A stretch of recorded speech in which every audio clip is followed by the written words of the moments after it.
what did you take away from the Bob Iger relationship with Steve Jobs? Well, they had a phenomenal relationship. Yeah. The thing that I took away, though, from, and if you've not read A Ride of a Lifetime by Bob Iger, oh my goodness, what an incredible book on a guy that built a media empire. Like, obviously, he was stood on the shoulders of Walt Disney and a couple other, Michael Eisner and such. But he transformed the deal. But the one thing that I found interesting in reading that book or listening to it, because Pat is absolutely adamant about people that come into Valuetainment have to listen to this. And I walked away realizing how regulated mergers and acquisitions and stuff are for the purpose of monopoly. Now, me kind of digress here because I have a little bit of a personal vendetta when it comes to this. Now, obviously, With who? Well, with say Walmart. Okay, I'm a hardcore. Don't you talk shit about Walmart, buddy? I've been. I spent my entire Sunday there yesterday. It's the cheapest place on earth. I am hardcore. I'm saving that money. I am hardcore capitalist. Okay, and I believe in a free market. And this is where I think the dichotomy for me particularly is, because as a capitalist, I believe in a free market. And then I watch what happens, particularly on a free market that may be unregulated. So my in-laws run a nursery in Colville, Washington. It's a nursery, flora shop, et cetera, et cetera. But what happens? Walmart comes into town. As soon as they open up, what do? They go in and they undercut, even at a loss, they undercut my in-laws' prices. So they even have in their garden section, this is the Hedrick's Floral prices. This is Walmart's prices. And then they undercut them until they go out of business. And then what? As soon as they have a monopoly on that, because there's no other florist in town, then boom, they just start jacking those prices up. So I guess my question for you, Pat, is where do we draw the line? We're obviously all three of us are capitalists.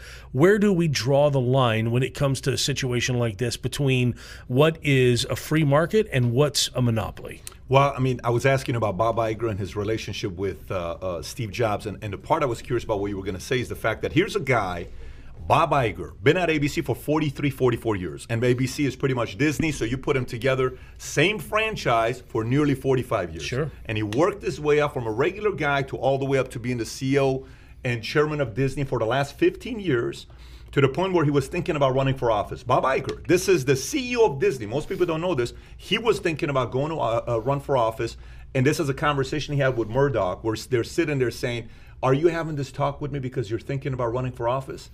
And he's like, no. And internally he says, I was thinking about it, but I didn't want to tell him because he's with Fox. I didn't want it to get out that I may be running for office, right? So here's what he does. He becomes the CEO of Apple. Michael Eisner has a terrible relationship with Steve Jobs. Why? Because he tried to bully Steve Jobs, and that's just not how you do business with Steve Jobs. No. Steve Jobs is not about making money. Steve Jobs is about it's an honor to do business with me. He's got that kind of respect because founders don't look at corporate executives the same way. It's a very different dynamic. It's like in the military. I remember guys who were sergeants who went in the field and went to war always look down to officers who never went to war. Even though they salute to an officer, behind closed doors, they would salute to an officer and walk away saying, pencil pusher, this piece of shit has never been. That's what they would say. Cake right? eater. So Cake founders. I like this behind the scenes Founders insight right don't here. look at CEOs the same way. Founders feel like I put all the risk on the line. You don't even know what it's like to put the risk on the line. There is that element, right? So Bob Iger comes in. Michael Eisner doesn't know how to deal with Jobs. They vote. Michael's fired. And Michael doesn't like Bob Iger because he knows Bob Iger may be taking over his position because everybody knows Bob is very ambitious.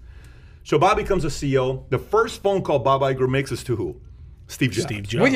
What year is this? 15 years ago. So go 2005, 2004 is what we're talking about. Okay, 15, 16 years ago. And just for a little context for the viewers, he wants a relationship with Steve Jobs for the purpose of acquiring Pixar because Disney animation was absolutely horrible at Terrible place at this time. Yeah. So he specifically wants two guys from Pixar.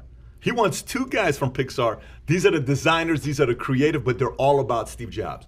And they even thought about maybe we just go recruit these guys, but it's not going to work out because they're fully Pixar. You got to buy Pixar. Anyways, long story short, he calls Steve Jobs. Steve says, listen, what are you calling me for? So I just wanted to call you. You're the first person for me to call to tell you that I'm the CEO of Disney now. And Steve Jobs said, okay, what do you want me to tell you? Good for you. he says Steve's reaction was like, I don't give a shit. Congrats to you, right? Okay. Long story short, Steve comes back. He says, okay, come back and tell me when the dust settles. Let's have a conversation together because I may want to talk about Pixar. Bob Iger buys Pixar. From Steve Jobs, Bob Iger buys Star Wars. From George Lucas, Bob Iger buys Marvel. He buys Fox. He buys everybody. So this guy, essentially, I think this is where you're going with the fact that maybe this guy's got a monopoly. What do you do now? Now, there's a part where Comcast wanted to make an offer to buy these guys, but they couldn't because there's a law against monopoly where you can't own 2 major news networks. So they have some stuff in place as far as the monopoly goes. But to go back to your question about Walmart, and you're talking about like, what do we do?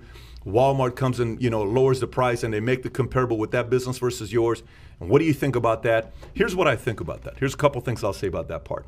Number one, if you don't innovate as a small business owner and you directly compete with me in a certain area, that's your loss. Meaning, if I'm a 5'6" guy and I'm fighting you, you're 6'2", okay?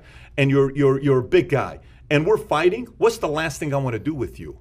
I probably don't want to go, toe-to-toe with you because I'm in trouble if I go against you. But I can tire you out.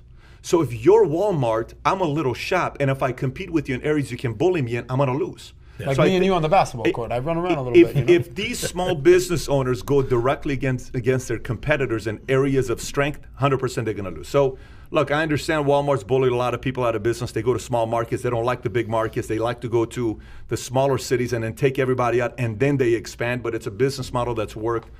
And they have 2.3 million jobs worldwide.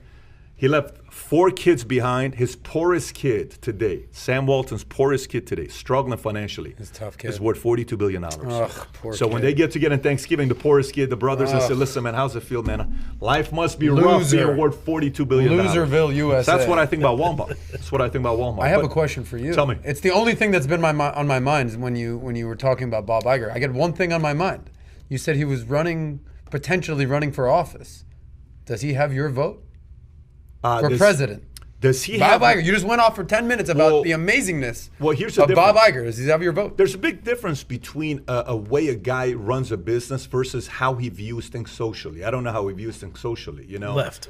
He's hardcore left, and Trump even not that hardcore left, is he? I mean, he is left. I think Kellyanne Conway, because Trump called him out on a tweet, and he said something about Bob Iger.